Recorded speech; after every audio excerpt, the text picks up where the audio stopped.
What they found made experienced rescuers go quiet. The tent had been cut open, not from the outside, but from within, torn apart by people trying to escape something. In such a hurry they left their boots, their coats, their supplies behind. Footprints in the snow showed 9 sets of feet, some bare, some in socks, walking calmly away from the tent, down toward the tree line, into air cold enough to kill a person in minutes. They weren't running blindly. The tracks were orderly, spaced, deliberate. They were disciplined people. And discipline doesn't abandon shelter in 40-degree cold, unless the shelter itself has become more dangerous than the mountain outside it. The first 2 hikers were found near a half-burned cedar tree, a small fire long since gone cold beside them. Their hands were burned, as if they'd tried to keep the flames alive with bare skin. 3 more were found scattered across the slope between the tree and the tent, as if they had tried, and failed, to make it back. The final 4 weren't discovered until May, when the snow melted enough to reveal a ravine.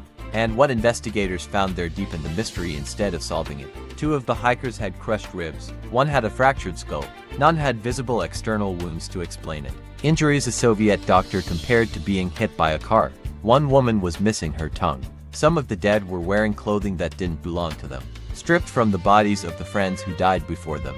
In a final act of care between people who knew they weren't walking away from this, the official Soviet investigation closed within weeks. Their conclusion, translated from the case file, blamed an unknown compelling force.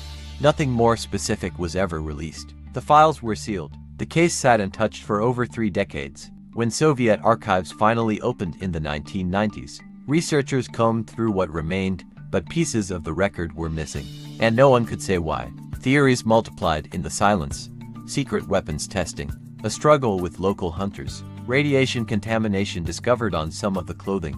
Even, for some, something stranger than any of that. In 2019, Russian investigators reopened the case one final time. Using computer modeling, scientists proposed a rare and almost invisible kind of avalanche, a slab of snow, hidden by wind and terrain, that could have struck the tent without leaving the obvious signs of a typical slide. It could explain the crushed ribs, the skull fracture, why they cut their way out in panic. It's the most scientifically supported theory today. It still doesn't explain everything.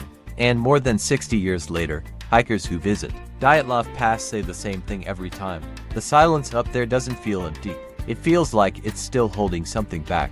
9 people went to sleep on a mountain that had a name for a reason. Only the mountain knows what happened next.